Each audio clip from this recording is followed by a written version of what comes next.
పాఠశాల దశలోనే ఉపన్యాస క్విజ్ పోటీలపై ఆసక్తి పెంచుకున్న బాలశ్రీనందక్ కుసుంబ బాలశ్రీనందక్ అనే విద్యార్థి గలమే తన బలంగా ముందుకు సాగుతున్నాడు. ఉపన్యాస పోటీల్లో పాల్గొంటూ వికసిత్ భారత్ యంగ్ లీడర్స్ డైలాగ్కి ఎంపికయ్యాడు. ఆయన మనతో ఉన్నారు. ఇప్పుడు వారితో మాట్లాడే తెలుసుకుందాం. మీరు ఉపన్యాస పోటీల్లో పాల్గొనేందుకు ఆసక్తి కనబరుస్తున్నారు. ఎప్పటి నుంచి ఈ అలవాటు చేసుకున్నారు?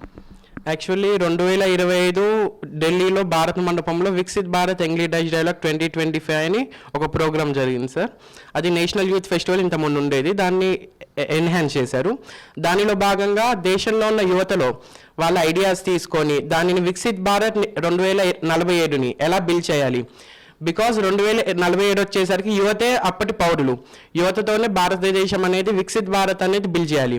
సో యువత నుంచి ఐడియాస్ తీసుకోవడానికి, వాళ్ళ నుంచి సజెషన్స్ తీసుకోవడానికి ministry of youth affairs and sports my Bharat తరపున ఒక ఈవెంట్ కండక్ట్ చేసింది సార్.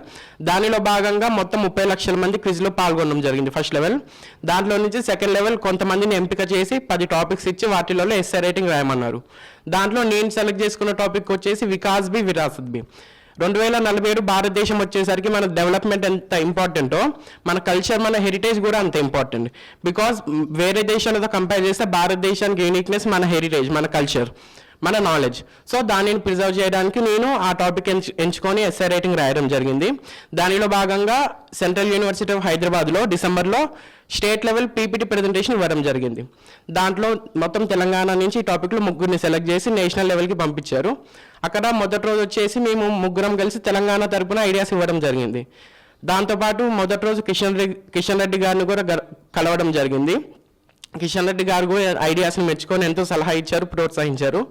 రెండో రోజు మొత్తం అన్ని రాష్ట్రాల నుంచి ఐడియాస్ అన్ని కంబైన్ చేసి వాళ్ళు ఒక కామన్ పీపీటీ తయారు చేసి మోడీ గారి ముందు మూడో రోజు ప్రెజెంటేషన్ ఇవ్వడం జరిగింది. మోడీ గారు కూడా అందరి ఐడియాస్ని ఎంతో మెచ్చుకున్నారు.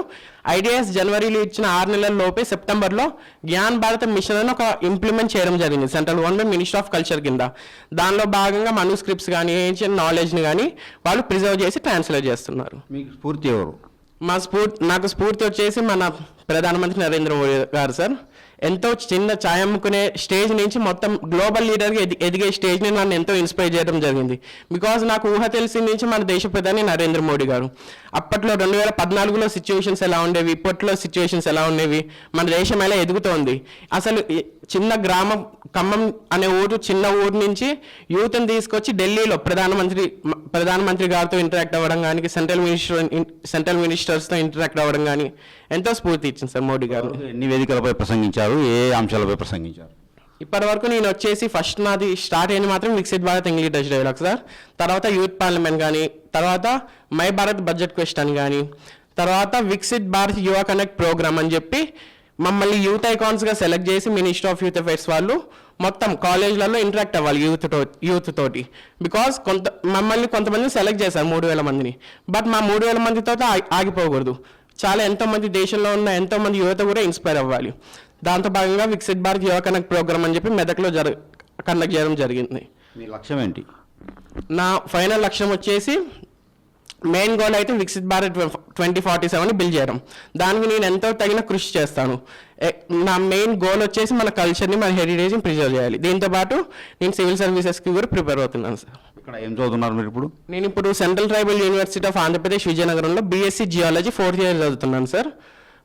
ఇట్ ఈస్ అండర్ ఎన్ఈపీ 2020 కింద ప్రోగ్రామ్ అనేది జరుగుతుంది. ప్రజెంట్ 4th ఇయర్లో ఉన్నాను. ఇప్పుడు కేరళ వెళ్తున్నారు కదా, కేరళలో ఏ అంశం మీద ప్రసంగిస్తారు?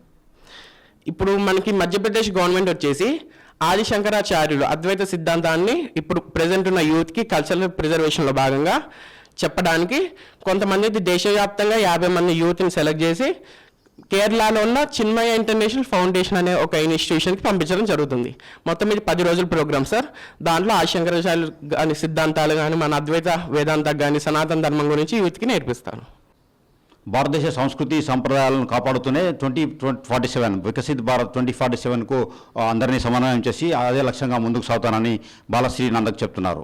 వీడియో జర్నలిస్ట్ నాగేందర్తో హరీష్, RTV ఖమ్మం నుండి.